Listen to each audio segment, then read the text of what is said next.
ભુજના જુદા જુદા વિસ્તારોમાં લાંબા સમયથી ઉભરાતી ગટરો શહેરીઓને માટે સરદર્દ સમાન બની છે। શહેરમાં અનેક સ્થળોએ ગટરના ગંદા પાણી પીવાના પાણીમાં ભળી જાય છે। આ સમસ્યાના લીધે રોગચાળો ફેલાઈ રહ્યો છે। શહેરમાં ઉભરાતી ગટરો, સફાઈનો અભાવ સહિતના વિવિધ પ્રશ્નો મુદ્દે શહેર કોંગ્રેસે આકરા તેવર દેખાડ્યા છે। ભુજ નગરપાલિકાના ચીફ ઓફિસરને આવેદનપત્ર પાઠવી શહેરની સમસ્યા મુક્ત કરવા માંગ કરી હતી। આ રજૂઆતમાં કોંગ્રેસે સત્તા પક્ષ પર આકરા પ્રહાર કર્યા હતા। ભુજ નગરપાલિકાની પ્રી-મોન્સૂન કામગીરી માત્ર કાગળ પર જ થઈ હોવાનો આક્ષેપ કર્યો હતો। હમીરસર તળાવની આવમાં ગટરના પાણી નગરપાલિકાની નિષ્ફળતાનું ઉદાહરણ છે તેવું જણાવ્યું હતું। ભુજ શહેર કોંગ્રેસ સમિતિ દ્વારા ઉભરાતી ગટર, ગંદકીના ગંજ, સફાઈનો અભાવ, રખડતા ઢોર સહિતની સમસ્યાઓનો ઉલ્લેખ કરી તાત્કાલિક નિવારણ કરવા માંગ કરી હતી। આ વેળાએ શહેર કોંગ્રેસ સમિતિના પ્રમુખ સહિત અન્ય હોદ્દેદારો અને કાર્યકરો સાથે જોડાયા હતા। ભુજમાં છેલ્લા લાંબા સમયથી ગટરનો પ્રશ્ન દરેક વિસ્તારમાં સતાવી રહ્યો છે। આખું વર્ષ લગભગ ગટરની સમસ્યા હોય છે, પરંતુ ચોમાસામાં થોડોક વરસાદ પડે અને ગટરો છલકાવી સામાન્ય થઈ જાય છે। નીચાણવાળા વિસ્તારમાં લોકોના ઘરોમાં ગટરના પાણી જઈ રહ્યા છે। પીવાના પાણી સાથે ગટરનું પાણી મિક્સ થાય છે। આ તમામ સમસ્યાઓ સામે ભુજ નગરપાલિકા તમામ મોરચે નિષ્ફળ છે। 40 વર્ષથી ભુજમાં ભારતીય જનતા પાર્ટીનું શાસન છે, પરંતુ એમના દ્વારા માત્ર ભ્રષ્ટાચારી નીતિ અપનાવવાના લીધે, કોઈ નક્કર આયોજન ન હોવાના લીધે, કોઈ વિઝન ન હોવાના લીધે આજે ભુજની દુર્દશા થઈ રહી છે। ત્યારે અનેક મુદ્દાઓ લઈને અમે રજૂઆત કરવા આવ્યા છીએ, પરંતુ ભુજના બહુ મોટી વાતો કરતા ધારાસભ્ય અને કચ્છના સાંસદ ભુજ જિલ્લા મથક હોવા છતાં અહીંયા કાયમી ચીફ ઓફિસરની નિમણૂક નથી કરાવી શકતા। આનાથી મોટી કમનસીબી શું હોઈ શકે કે તમામ જગ્યાએ ભાજપની સત્તા હોવા છતાં એક કાયમી ચીફ ઓફિસર ન હોવાના લીધે આજે ચીફ ઓફિસરનો ચાર્જ જેમની પાસે છે એમની પાસે બીજા 3-4 ચાર્જ છે, એટલે તે સમય નથી આપી શકતા અને નગરપાલિકાના પ્રશ્નોનું નિરાકરણ થતું નથી। સફાઈમાં પણ એમ જ છે, 60-65 લાખ રૂપિયા મહિને ખર્ચવા છતાંય ભુજમાં આજે સફાઈ ક્યાંય થતી હોય એવું દેખાતું નથી। અમુક જગ્યાએ કચરાના ઢગલા છે, દવાનો છંટકાવ જે થવો ખપે ચોમાસામાં એ નથી થઈ રહ્યો। રસ્તાઓની વાત કરીએ તો રીસર્ફેસિંગ કરી અને ડામરના લીટા જ ખાલી પાડવામાં આવી રહ્યા છે। થોડોક સમય પછી રસ્તા પાછા ઉબડ-ખાબડ થઈ જશે। અમુક જગ્યાએ તો ફરીથી ગટરના નામે ખોદકામ કરવામાં આવશે। આમ આ એક મોડસ ઓપરેન્ડી થઈ ગઈ છે આ લોકોની ભ્રષ્ટાચાર કરવાની, અને અહીંયા એવા માણસોને જ રાખવામાં આવી રહ્યા છે જે વધુમાં વધુ ભ્રષ્ટાચાર કરી અને કમલમમાં પૈસા પહોંચાડી શકે એવા લોકોને જ અહીંયા નિમણૂક આપવામાં આવી રહી છે। કોઈ ટેકનિકલી નિષ્ણાત લોકો રાખવામાં નથી આવતા। એના લીધે ભુજના નગરપાલિકાના જે પ્રશ્નો છે એનું નિરાકરણ થતું નથી। નગરપાલિકા પાસે કોઈ આયોજન છે નહીં, કોઈ વિઝન છે નહીં, કોઈ એવા માણસો નથી કે તેઓ કોઈ સુપેરે આ કામગીરી પૂરી પાડી શકે।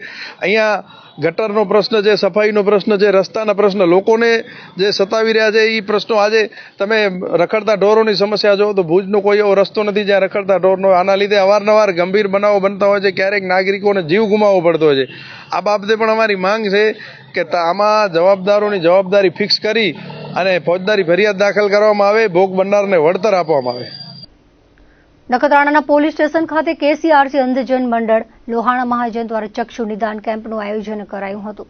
કેમ્પમાં ટ્રક, ટ્રેલર તેમજ વાહન ચાલકોના નંબર ચેક કરાયા હતા। ચશ્મા તેમજ આંખોના ટીપા સંસ્થા દ્વારા આપવામાં આવ્યા હતા। વધુ સારવાર માટે ઓપરેશન પણ મફત કરવાની સંસ્થા પહેલ કરશે। વાહન ચાલકોને ટ્રાફિકના નિયમનવાળા પેમ્પલેટનું વિતરણ કરાયું હતું। વિનામૂલ્યે નિદાન કેમ્પનો મોટા વાહન ચાલકોએ લાભ લીધો હતો। નખત્રાણા પીઆઈ એ મકવાણાએ જણાવ્યું હતું કે ઘણી વખત મોટા વાહન ચાલકો સમયના ભાવે આંખોનું નિયમિત ચેકઅપ કરાવી શકતા નથી, જે માટે નખત્રાણા પોલીસ સ્ટેશન રોડ ઉપર જ સંસ્થા દ્વારા મફત નિદાન ચેકઅપ કરાવી અકસ્માત નિવારણ માટેનો આ પ્રયાસ કરાયો છે। નખત્રાણા ડીવાયએસપી, પીએસઆઈ સહિત સમગ્ર પોલીસ સ્ટાફ તેમજ નખત્રાણા મહાજનના હોદ્દેદારો ઉપસ્થિત રહ્યા હતા। કેસીઆરસી અંધજન મંડળ ભુજ દ્વારા તથા લોહાણા મહાજન સમાજ મંડળ નખત્રાણા દ્વારા અને નખત્રાણા સ્માર્ટ પોલીસ સ્ટેશનના સંયુક્ત ઉપક્રમે ટ્રાફિક અવેરનેસ બાબતે ટ્રાફિકમાં જે મોટા વાહન ચાલકો છે, જેમ કે ટ્રક છે, ટેલર વગેરેના ચાલકોને આંખની તપાસણી કરવાનો એક કેમ્પનું આયોજન નખત્રાણા પોલીસ સ્ટેશન ખાતે કરવામાં આવેલ છે, જેનું ઉદ્ઘાટન મહેરબાન નાયબ પોલીસ અધિક્ષક શ્રી બીબી ભગુરા સાહેબના હસ્તે કરવામાં આવેલ છે। તેમજ આ કાર્યક્રમની વિશેષ રૂપરેખા જોઈએ તો ભુજ કેસીઆરસી અંધજન મંડળ દ્વારા સંચાલિત હોસ્પિટલના ડોક્ટરોની ટીમો, જેઓની 3 ટીમ અત્રે ઉપસ્થિત છે, તેઓ દ્વારા મોટા વાહન ચાલકોને તેઓની આંખની તપાસણી કરી જરૂરી ટીપા, દવાઓ 2 તાલા ચશ્મા અને વધુમાં જો દૂરના નંબરો હોય તો તેઓના દૂરના નંબરો અર્થે સારામાં સારી ચશ્માની કીટ ફ્રીમાં તમામ વસ્તુ ફ્રીમાં વિતરણ કરી આંખનું પરીક્ષણ કરવામાં આવશે અને તેઓને નખત્રાણા પોલીસ સ્ટેશન દ્વારા ટ્રાફિકના નિયમોના ફોલો કરવા માટેનું પેમ્પલેટ અને રેડિયમ લગાડી ટ્રાફિક અવેરનેસનો કાર્યક્રમ અંજન મંડળ તેમજ લોહાણા સમાજ અને સ્માર્ટ પોલીસ સ્ટેશન દ્વારા આજરોજ રાખવામાં આવેલ છે. આપણા તાલુકામાં શાંતિ બંદોબસ્ત જાળવી રાખીએ, ટ્રાફિક વ્યવસ્થા અને અન્ય કાયદા માટે પણ ખાલી એ કાયદા સિવાય પણ સાહેબ પોલીસ આપણા ભગોરા સાહેબ, ડીવાયએસપી સાહેબ, નખત્રાણા પીઆઈ મકવાણા સાહેબ તેમજ પીએસઆઈ બેગરિયા સાહેબ એમને પોલીસ દ્વારા સરસ મજાનો અહીં નખત્રાણામાંથી પસાર થતા વાહનો માટે એક સરસ મજાનું કેમ્પ, કારણ કે આપણે સૌ જાણીએ છીએ કે અકસ્માત કેમ થાય છે. પોતાની થોડી ગલપત હોય, નહીંતર ક્યાંક આંખની તકલીફ હોય તો એ શું કે ડ્રાઈવરો 24 કલાક સુધી ગાડીમાં પોતાની ભરવા જતા હોય ને ખાલી કરતા જાય, એને ટાઈમ મળતો ન હોય કે પોતાની અમૂલ્ય આંખનું ચેકઅપ કરાવે. પણ આ આપણો નખત્રાણા લોહાણા મહાજન સંચાલિત દરિયાસ્થાન મંદિર ખાતે ભુજનો અંધજન મંડળ કેસીઆરસી દ્વારા આપણે ઘણા વર્ષથી શરૂ કર્યું છે. એ અનુસાર આજે આપણે પોલીસ સ્ટેશનની બહાર જે મોટા વાહનો પસાર થાય છે, જે એને ટાઈમ નથી મળતો આંખ ચેક કરવા માટે, એનું આંખનું ચેકિંગ કરવાનું, એને જરૂરી હોય ટીપા અને દવા આપવાની, સાથે સાથે લાંબી દ્રષ્ટિ અને ટૂંકી દ્રષ્ટિની જે તકલીફ પડે છે એને આપણે ચશ્મા સારી કંપનીના ફ્રી ઓફ આપવામાં આવે છે. સાથે સાથે જરૂરતમંદને ભુજ મધ્યે શનિ અને રવિવારે ઓપરેશન પણ ફ્રી કરી આપવામાં આવે છે. આ પોલીસ પ્રજાનો સાચો મિત્ર છે એ આપણે સાર્થક નખત્રાણા પોલીસ સ્ટેશન કરી રહ્યું છે. ત્યારે તમામ પોલીસ સ્ટેશનના અધિકારીઓને આપણે ખૂબ ખૂબ શુભેચ્છા આપીએ અને અમારા લોહાણા મહાજન વર્ષોથી પોલીસના કાંઈ પણ કાર્યક્રમો છે સાથે મળી અને આ અમે કાર્યક્રમ કરતા હોઈએ છીએ. ત્યારે આજનો કાર્યક્રમ પણ આ અનુષ્ઠાને અમે જોયું છે. માધાપર ખાતે ઓધોબાગ 2 માં આવેલ આર્ષ કુટીર ખાતે સ્વામી પ્રદીપ્તાનંદ સરસ્વતીજી સાથે વિચાર ગોષ્ઠીનો કાર્યક્રમ યોજાયો હતો. રાષ્ટ્રીય અનુસૂચિત જાતિ આયોગના અધ્યક્ષ કિશોરભાઈ મકવાણાએ સ્વામી પ્રદીપ્તાનંદ સામે સંગોષ્ઠી કરી હતી. કિશોરભાઈ મકવાણાને સામાજિક સમરસતા અને ભારતીય રાષ્ટ્રવાદ માટે અટલ બિહારી વાજપેયીના હસ્તે પુરસ્કારથી સન્માનિત કરવામાં આવ્યા છે. તેમણે જણાવ્યું હતું કે સ્વામી પ્રદીપ્તાનંદજી વર્ષોથી સામાજિક સમરસતાને લઈને કાર્યો કરી રહ્યા છે. અનુસૂચિત જાતિના લોકોની વચ્ચે જતા હોય છે. અનુસૂચિત જાતિ આયોગના ચેરમેને વધુમાં કહ્યું હતું કે છેલ્લા 20 વર્ષથી આર્ષ અધ્યયન કેન્દ્ર દ્વારા દર રવિવારે નિયમિત રીતે ઉપનિષદ ચિંતન વર્ગ યોજાતો હોય છે. અનુસૂચિત જાતિના લોકોને ન્યાય મળે તેમજ તેમના અધિકારો પ્રાપ્ત થાય તે માટે આયોગ સતત કાર્ય કરી રહ્યું છે અને સામાજિક સમરસતાનું વાતાવરણ પ્રસ્થાપિત થાય તે દિશામાં કાર્ય કરી રહ્યું છે. આયોગના ચેરમેન કિશોરભાઈ મકવાણાએ આ વિષય પર સ્વામી પ્રદીપ્તાનંદજી સાથે વિચાર વિમર્શ કર્યા હતા. સ્વામીજી વર્ષોથી સામાજિક સમરસતાને લઈને કાર્ય કરી રહ્યા છે. અનુસૂચિત જાતિના લોકોની વચ્ચે જતા હોય છે. મારી પણ જવાબદારી અનુસૂચિત જાતિ આયોગના ચેરમેન તરીકે છે. તો આયોગનું જે કામ છે, અનુસૂચિત જાતિના જે લોકો છે એને ન્યાય મળે, એના અધિકારો મળે અને સામાજિક સમરસતાનું વાતાવરણ પ્રસ્થાપિત થાય એ દિશામાં કામ કરતું હોય છે. તો સ્વામીજી પણ એ દિશામાં કામ કરે છે. તો આજ ખાસ કરીને એમના દર્શને આવ્યો હતો અને આ જે વિષય છે, જાતિવાદ છે, છૂઆછૂત છે, સામાજિક સમરસતા, આ બધા વિષયો છે, એનો સંવાદ કર્યો, એની ચર્ચા કરી. ચોમાસાની સિઝન શરૂઆતથી વરસાદી માહોલ જોવા મળી રહ્યો છે. અષાઢ અને શ્રાવણ મહિનામાં મેઘરાજાએ હેત વરસાવતા ચારે બાજુએથી પ્રકૃતિ ખીલી ઉઠી છે. ત્યારે કુદરતી સૌંદર્યને માણવા લોકો પહોંચી રહ્યા છે. સાથે જ વરસાદ બાદ અને વરસાદી વાતાવરણ વચ્ચે યોજવામાં આવેલ ટ્રેકિંગ કાર્યક્રમમાં બિબ્બરમાં ત્રિપુરારી મહાદેવ તેમજ ધીણોધર ડુંગરનું આયોજન કરવામાં આવ્યું હતું, જેમાં જેડી ગોસ્વામી, પિયુષ ટાંક સહિત 70 જેટલા લોકો જોડાયા હતા. આયોજન યુકે ટ્રેકિંગ દ્વારા કરવામાં આવ્યું હતું. યુકેના ટ્રેકિંગ ગ્રુપે ધીણોધરની ટેકરી પર ફાફડા, જલેબી સહિતના આહારનો લુફ્ત ઉઠાવ્યો હતો. રાજ્યના શિક્ષણ વિભાગ દ્વારા દર શનિવારે પ્રાથમિક શાળામાં બેગલેસ ડેનો આદેશ કરવામાં આવ્યો છે, જેના ભાગરૂપે શાળામાં અભ્યાસ કરતા વિદ્યાર્થીઓને આ દિવસે વિવિધ પ્રવૃત્તિઓ કરવામાં આવી છે. જે નિમિત્તે રાપર તાલુકાની સલારી કન્યા શાળા ખાતે વૃક્ષારોપણ કરવામાં આવ્યું હતું. આ અંગે શાળાના શિક્ષિકા મિત્તલ રાવલે જણાવ્યું હતું કે દર શનિવારે બેગલેસ ડે હોય છે, એટલે દરેક વખતે વિદ્યાર્થીનીઓને વિવિધ પ્રકારની તાલીમ માહિતી તેમજ ઉપયોગી માહિતી આપવામાં આવે છે. આજના સમયમાં ગ્લોબલ વાતાવરણ સામે રક્ષણ મળી રહે તે માટે શાળાની વિદ્યાર્થીનીઓ તેમજ શાળા સ્ટાફ દ્વારા વૃક્ષારોપણ કરવામાં આવ્યું હતું. મિત્તલ રાવલે પર્યાવરણ માટે વૃક્ષોનું મહત્વ સમજાવ્યું હતું. હરિયાળું ગુજરાત સુખી ગુજરાત ઝુંબેશ અંતર્ગત રાપર ખાતે વૃક્ષારોપણનો કાર્યક્રમ યોજાયો હતો. રાપર પોલીસ સ્ટાફ દ્વારા ITI કેમ્પસ ખાતે આવેલ ગર્લ્સ હોસ્ટેલના કમ્પાઉન્ડમાં વૃક્ષારોપણ કરવામાં આવ્યું હતું. આ કાર્યક્રમ હેઠળ કુલ 200થી વધુ વિવિધ પ્રકારના વૃક્ષોનું વાવેતર કરવામાં આવ્યું હતું. રાપર PIO વૃક્ષો અંગે માહિતી તેમજ હોસ્ટેલની વિદ્યાર્થીનીઓને સમજણ આપી હતી. કાર્યક્રમમાં પોલીસ સ્ટાફ અને ગર્લ્સ હોસ્ટેલની વિદ્યાર્થીનીઓએ ઉત્સાહપૂર્વક ભાગ લીધો હતો.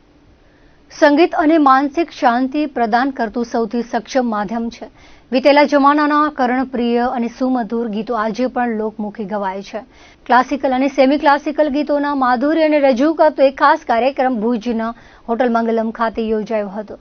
ભુજની જાણીતી સંગીત સંસ્થા સરગમ ધ મ્યુઝિકલ યુનિવર્સના ઉપક્રમે કરાઓકે માધ્યમથી કાર્યક્રમ યોજાયો હતો.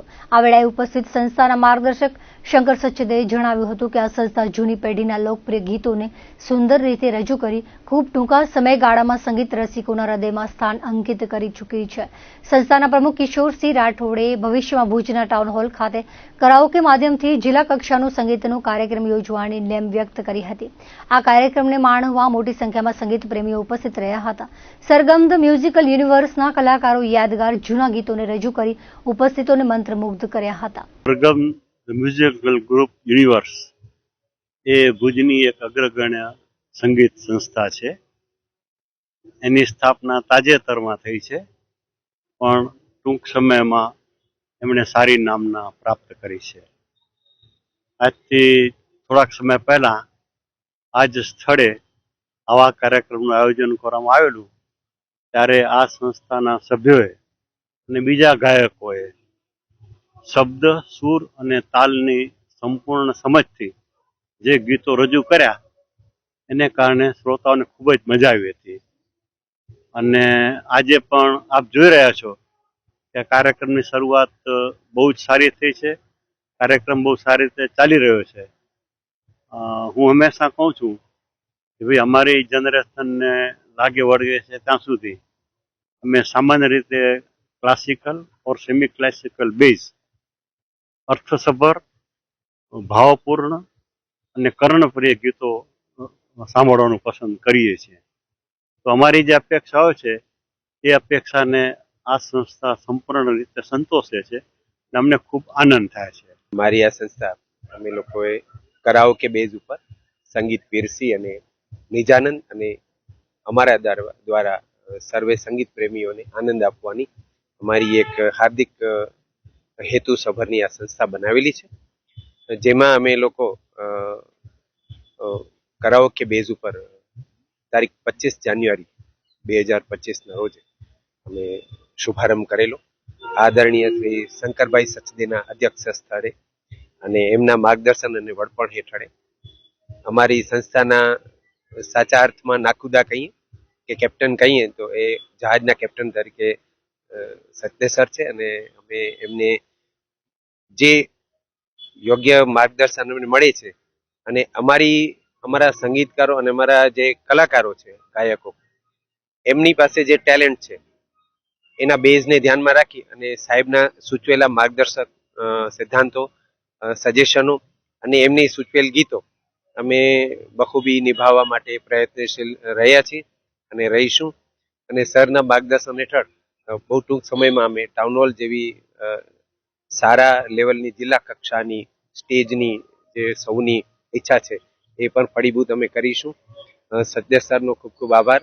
અને આ સાથે અવારનવાર અમને આવી રીતે એમનું માર્ગદર્શન મળતું રહે અને અમે આ રીતે અમારા કલાકારોને વધારે પ્રગતિમય અને આનંદના વાતાવરણમાં ગીતો ગાઈ અને આનંદિત રહીએ અને સૌને સંગીતમય બનાવીએ. ભુજના એડવાન્સ સિનેમામાં શનિવારે ગુજરાતી ફિલ્મ સંઘવી એન્ડ સન્સનું પ્રીમિયર યોજાયું હતું, જેમાં બહોળી સંખ્યામાં દર્શકોએ ગુજરાતી ફિલ્મ નિહાળી હતી. ફિલ્મ અંગે વાત કરતા કોમલ ઠક્કરે જણાવ્યું હતું કે પરિવારના દરેક સભ્યો સાથે બેસીને આ ફિલ્મ નિહાળી શકે છે. આ ફિલ્મમાં વલ્ગર શબ્દો કે સીનનો ઉપયોગ કરવામાં નથી આવ્યો. કચ્છ વિશે વાત કરતા વધુમાં કહ્યું હતું કે આ ગુજરાતી ફિલ્મને દર્શકોએ વધાવી તે માટે ગૌરવ છે. આ ફિલ્મના ડાયરેક્ટર કચ્છના છે. ઉપરાંત આ ફિલ્મમાં ગાંધીધામના યુવકે ભૂમિકા ભજવી છે. ફિલ્મના પ્રીમિયર શો વેળાએ કચ્છના સાંસદ સભ્ય વિનોદ ચાવડા, દિલીપ દેશમુખ સહિત રાજકીય સામાજિક અગ્રણીઓ ઉપરાંત ફિલ્મ અભિનયના ઓજસ પાથરનાર કચ્છી અભિનેત્રી કોમલ ઠક્કર, ફિલ્મના અન્ય કલાકારો કસબીઓ હાજર રહ્યા હતા. સૌ પ્રથમ તો મારા કચ્છની પ્રજાને, ભુજની પ્રજાને ખૂબ ખૂબ ધન્યવાદ અને થેન્ક યુ સો મચ. હંમેશા મને ખૂબ જ પ્રેમ આપ્યું છે મારા કચ્છે, અને હું હંમેશાથી કહેતી આવી છું કે કચ્છ મારા હૃદયમાં વસે છે, કચ્છમાં મારી જાન છે, અને હંમેશા હું પ્રયત્ન કરું છું કે કચ્છ માટે હું શું આપી શકું. અને 5 વર્ષ પછી જે કમબેક કરું છું એ કચ્છની લાગણી, કચ્છનું પ્રેમ અને કચ્છનો સપોર્ટ, એના પછી હું 5 વર્ષ પછી સંઘવી એન્ડ સન્સની એક પારિવારિક ફિલ્મ લઈને આવી છું, અને ખૂબ જ પ્રાઉડ ફીલ થઈ રહ્યું છે, કારણ કે કચ્છના લોકોએ મને વધાવી લીધી છે, મારા લોકોએ મને વધાવી લીધી છે, આ ફિલ્મને વધાવી લીધી છે. ફિલ્મની વાત કરું તો એક પારિવારિક સંસ્કારની વાત છે. પહેલી એવી ગુજરાતી ફિલ્મ છે જે 3 પેઢી એક સાથે બેસીને જોઈ શકે છે. આમાં કોઈ ન્યુસન્સ નથી, કોઈ એવો ડાયલોગ, કોઈ એવો સીન નથી કે તમે તમારા પેરેન્ટ્સ સાથે કે છોકરાઓ સાથે બેસીને ન જોઈ શકો. એટલે મારા માટે બહુ પ્રાઉડની વાત થઈ. અને અમારા જે ડાયરેક્ટર છે ચંદ્રેશ ભટ્ટ, એ કચ્છથી બહુ જ પ્રેમ કરે છે, અને એમને એવું હતું કે કચ્છના લોકો તો મારી ફિલ્મમાં હોવા જ જોઈએ. એટલે અમારા પ્રોડ્યુસર વન ઓફ ધ છે નિલેશભાઈ દોશી, તમે ઓળખતા જ હશો, શાલીભદ્ર જ્વેલરી, અને હિત દોશી, એ આ ફિલ્મના વન ઓફ ધ પ્રોડ્યુસર છે. અને મને બહુ પ્રાઉડ થાય છે કે કચ્છના હું એક્ટર છું, નિલેશભાઈ છે, અમારા ગાંધીધામનો એક બીજો છોકરો છે એ એક્ટિંગ કરે છે, અને થેન્ક્સ મારા પ્રોડ્યુસર. શ્રાવણ માસ નિમિત્તે પૌરાણિક નગાસર તળાવના રમણીય કિનારે આવેલા નાગેશ્વર મહાદેવના મંદિરે શિવ મહાપુરાણ કથાનું આયોજન કરવામાં આવ્યું છે. 27 જુલાઈથી 4 ઓગસ્ટ સુધી ચાલનારી કથાનું વક્તા અજય પ્રસાદ ગોરના વ્યાસપીઠે રસપાન કરાવવામાં આવી રહ્યું છે. શિવ મહાપુરાણ કથા દરમિયાન શિવ વિવાહ, સતી પ્રાગટ્ય, ગણેશજી પ્રાગટ્ય, કાર્તિક સ્વામી પ્રાગટ્ય, દશાનંદ જ્યોતિર્લિંગ, 12 જ્યોતિર્લિંગના મહિમાનું સંગીતમય શૈલીમાં ભક્તો લાભ લઈ રહ્યા છે. કથાના મુખ્ય યજમાન પરિવાર સહિત નાગેશ્વર મિત્ર મંડળ દ્વારા જહેમત ઉઠાવવામાં આવી રહી છે. નાગેશ્વર માટે છેલ્લા 43 વર્ષથી મહાશિવ પુરાણ કથાનું આયોજન કરવામાં આવે છે, જેમાં સળંગ 29 વર્ષ રાયમલ બાપાએ કથાનું રસપાન કરાવ્યું. છેલ્લા 8 વર્ષથી અજય પ્રસાદ ગોર લલિયાણાવાળા, હાલે સામખિયારીવાળા સરસ સુંદર મજાનું રસપાન કરાવે છે. અને નાગેશ્વર મંદિર 500 વર્ષ ઉપરનું પુરાણું મંદિર છે, અને ગામના માણસોની ભક્તિ ભાવના બહુ સારી છે.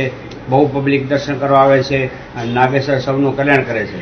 હવે કથા દરમિયાન દરરોજ કેવા કેવા પ્રસંગોનું આયોજન કરવામાં આવે છે? કથા દરમિયાન દરરોજ સતી પ્રાગટ્ય, ગણેશ પ્રાગટ્ય કરવામાં આવે છે, અને છેલ્લા દિવસે 12 જ્યોતિર્લિંગની મહાપૂજા કરવામાં આવશે. દર્શક મિત્રો, આ હતા અત્યાર સુધીના કચ્છ ટીવી સમાચાર. ફરી મળીશું નવા સમાચારો સાથે, નવી અપડેટ સાથે. ત્યાં સુધી મને રજા આપશો. નમસ્કાર.